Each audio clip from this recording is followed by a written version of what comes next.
Kovlanish mumkin emas aka. Kovlanish mumkin emas. Yo'q, u narsa umuman mumkin emas aka. Shayxontohur tumani Zafarobod mahalla hududida yashovchi fuqarolardan Toshkent shahar hududiy qurilish va uy-joy kommunal xo'jaligi nazorati inspeksiyasiga yo'llangan murojaat tezkor tartibda o'rganildi.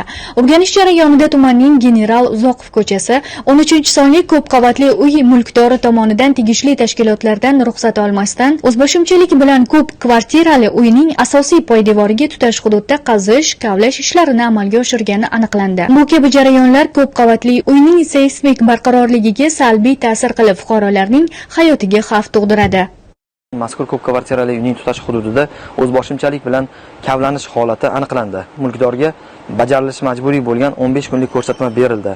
Agar joy mulkdori mazkur 15 kun muddatda ushbu holatni bartaraf qilmagan taqdirda hujjatlar rasmiylashtirilib, tumanlararo fuqarolik sudlariga da'vo arizasi kiritilishi ma'lum qilinadi. Fuqarolardan so'raymizki, ko'p kvartirali uyning tutash hududida kavlanish, rekonstruksiya ishlari, tayanch va tayanch bo'lmagan devorlarga shikast yetkazish bu qonunan man etilishi.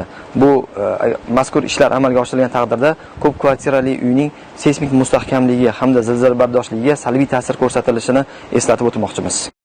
Mazkur qonunbuzarlik holati yuzasidan hududiy inspeksiya mutaxassisi tomonidan qazish, kavlash ishlari joyida to'xtatilib, mulkdorga ma'muriy kodeksining 159-moddasi 3-qismiga asosan ma'muriy bayonnoma rasmiylashtirildi.